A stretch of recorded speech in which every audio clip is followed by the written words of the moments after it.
Attack on Titan Origins of Power is the second Attack on Titan set to join the UNIVERSUS collectible card game, and today we're going to be giving you a few exclusive spoilers from this upcoming set releasing November 8th, 2024. Let's jump right into it.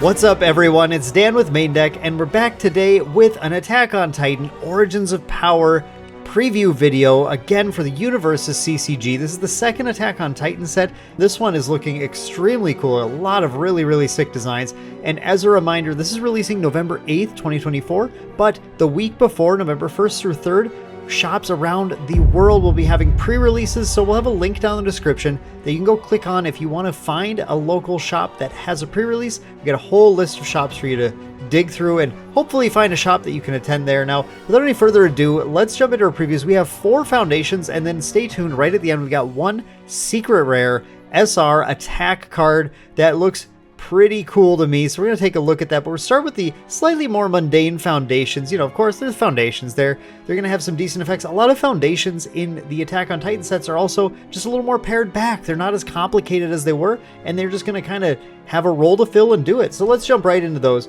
We're going to start with Disrupting Their Plans. Disrupting Their Plans is a 2 difficulty, 5 check foundation with a 2 mid block and has enhanced commit, Seal 1, Rival, Fire, or Infinity Foundation. It of course has the air attuned symbol as well.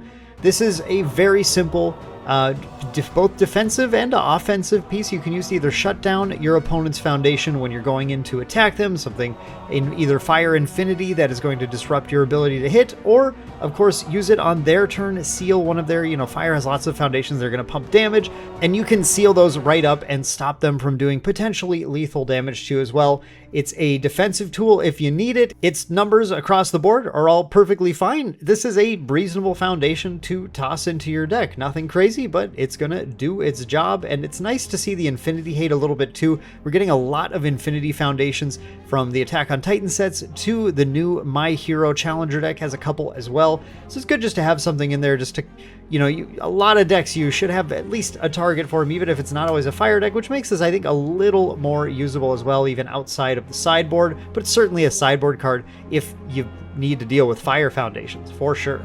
We have Hunted Down. Hunted Down is a 1 difficulty, 3 mid block, 5 check foundation in Chaos, which has enhanced commit. This attack gets -2 speed. If it has the order symbol, it gets -3 speed instead. And before I talk about this, let's just also show you Anti-Titan Tactics, which is a 1 difficulty, 3 mid block, 5 check foundation. Under the air symbol, which has enhanced commit, this attack gets -2 speed. If it has the fire symbol, it gets -3 speed instead. These are just bread and butter 1 difficulty foundations, the ones that I am always tossing into decks because that defensive utility is always useful. Even if it's just the -2 speed, it makes the foundation effectively count as 2 foundations when blocking. You can think of it that way. -2 speed by committing it is like having something that commits to pay for 2 of the speed when you block. But of course, when you hit the right symbols, the fire or the order, depending on the one you're using here, it gets -3 speed instead, which is where like the 3 is where it gets really good. These are good, solid 1 difficulty foundations. You are going to want to throw them in your deck. They have a mid block too, which is solid. It means you can always use it as a block of some kind. Really solid stuff. Not exciting, just good. Play them when you got them. And then finally, we have TragicRealization. This one is a little more interesting. This is a 2 difficulty, 5 check, 2 high block foundation. Nice to see the high there in Chaos, which has response after you clear 1 or more cards from your card pool during the combat phase. Add this card to your momentum. And immediately, these cards I always have a little bit of a harder time judging because it really depends on what the character effects are when you want to use these things, because you are going to lose the foundation, and you can't do it. It's not tenacious. You can't do it while it's committed or anything. It has to be a ready foundation. You're going to lose it, and you have to set up this kind of clear, and then to get a momentum, and then momentum has to matter. But we have had this character revealed already, of course. We're going to be talking about Connie Springer. Connie Springer, Ideal Soldier, is where you are obviously using this. You could tell by the artwork. If you are a fan of the franchise, those are Connie's parents. Connie's mom pictured twice here, unfortunately. A little bit of a rough situation for him, but Connie Springer has a nice ability to spend a momentum to clear one card from your card pool. And then when he takes damage, you get to add the top card you deduct to your momentum. So Tragic Realization, pretty neat card, allows you to just freely clear multiple cards on your turn. As long as this is ready, clear a card with his Enhance, and then immediately put this in your momentum. So you can clear the next card during the next attack played as well. And that means this is a nice card to use offensively or actually defensively. Notice it says clear one card from your card pool, so you can block things multiple times. It does make it kind of pay off a little bit more, where by removing the card from your card pool using Connie, you ended up losing a progressive difficulty. So you could think of it kind of as committing this card for +1 to pay for something, which is what you would have had to do if you had the card still in your card pool. But if you play multiple cards after that on your turn, it's like it counted for +1 each time because you're skipping out on the progressive difficulty. This is a combo. It makes sense. You clear a card, you put a momentum in, then you clear another card, and then you put another momentum in. You just keep going. So obviously if you're playing Connie, this is a card you're probably going to consider pretty highly. Jam it in there so you can do your cool combos. Otherwise, I'm not totally sure where this goes, because you have to have momentum matter and you have to clear cards from your card pool, and it has to be in the chaos symbol.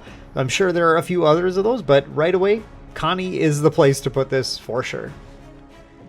All right, and finally, let's talk about our SR card. This is a very, very sick card, Survey Corps' Teamwork. This is a 5 difficulty attack with 2 mid block. It's a 5 mid for 5, and it is a 3 check on it. It's a charge and weapon.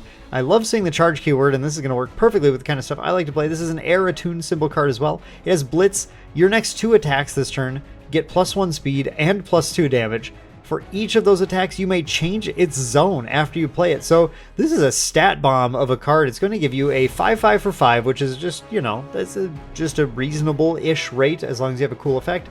And then the effect is going to give a +1 speed and +2 damage to 2 more attacks this turn. Air certainly loves to throw multiple attacks, and we have multiple characters already that this is going to go with, including just straight out of this set as well. We have Mikasa Ackerman, Protective Friend, who has the ability to reveal weapon cards from your hand to buff attacks. And then after your attack deals damage to a character, if you find weapon attacks, you get to add them to your hand. So of course you can toss this right in there. Mikasa's good at finding more attacks, and this says, hey, go ahead and throw a bunch of attacks, and it's going to make them really fast. And the damage was going to help Mikasa's high speed attacks get more damage in there. So it just works pretty cleanly in Mikasa. We also have Levi Ackerman, Humanity's Strongest Soldier. Really like this in here quite a bit. This has he has Commit 1 Foundation. This attack gets +3 speed or +3 damage. So again, you can go ahead and stack whatever stats you need to. Make sure Survey Corps maybe, you know, connects before your other attacks are going to go in with by giving it speed. But he has this response once per turn after your non-throw weapon attack deals damage. Of course, this is not a throw, and it is a weapon attack. Clear it from your card pool. Your rival loses X health. X equals the cleared card's check value. And it's really important to be able to have effects like this to clear your card pool when you have an attack like this that is saying, I want to play 3 attacks on this turn at least to get the max value, because that's going to help you, again, remove that progressive difficulty, manage those resources a little bit more. And of course, Levi's also going to push some free damage in there too. So this works great. Awesome card with Levi that says, go ahead and throw those attacks. Once you get this blitz down, you can freely clear this from your card pool if you want to, but it's going to set you up for some cleaner attacks. Some of those nice air 5 difficulty attacks can throw in right afterwards. You might have to commit anything at all, depending on how you do this. So Mikasa has a little more defensive utility. Levi, definitely all offensive, but works really, really well with that. But I also want to point out too, with this card, we have some older cards that are going to work really well with this. Now, we have a rotation coming very soon. March 7th of next year, we're going to rotate out Crimson Rampage and Heroes Clash. But until then, I'm going to play my favorite card of all time, Double Jab Pummel, right after I play Survey Corps' Teamwork. And it's going to work so beautifully in here because this is a charge attack. And Double Jab Pummel has combo charge, and it's going to get +1 speed and +2 damage. And it is going to be hard to potentially block because we're going to change its zone to be a high or a low. That was always kind of the problem with Double Jab, was it was a mid, and you would really love if it were a high or a low. Of course, when it is still blocked, then you get to draw cards and discard cards, but either way, your next check to play a card gets +2. So Double Jab is going to come in on a 5 and then help your next attack come in on a 5 as well if it's another 5 difficulty attack, or less if it's a lower difficulty attack. And it just works so great here. I mean, you're throwing this thing for, without any character abilities, a 4 mid for 7, not a 4 mid for 7, maybe a 4 low for 7, a 4 high for 7. Oh, just so nice. And then your next attack is going to get thrown for that as well. It'll be super easy. And if they block it, then you get to draw 2, discard 2. It's just gross. This is nasty stuff. Use this double jab pummel well. It's a thing. Toss it in there now. It won't work if you're trying to use a full weapon combo deck, but we have characters that love charges too, especially Ochako.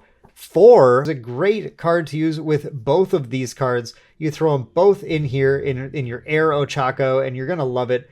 She's got flip to give your high attacks +3 speed or +3 damage. But Dan, double jab pummel.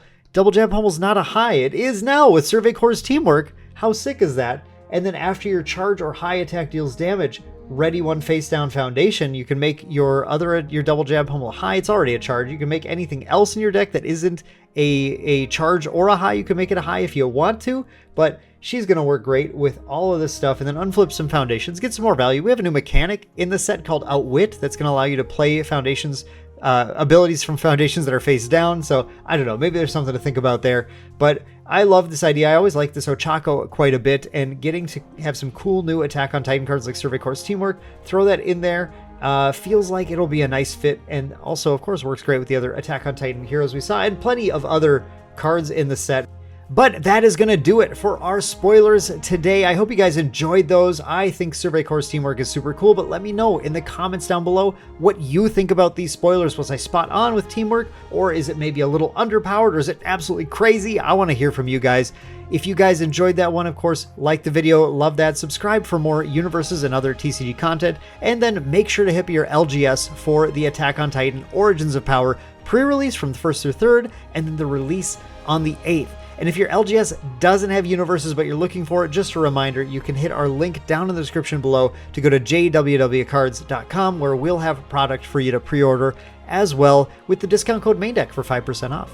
Hope you guys enjoyed that one. Thank you so much for watching, and we'll see you in the next one.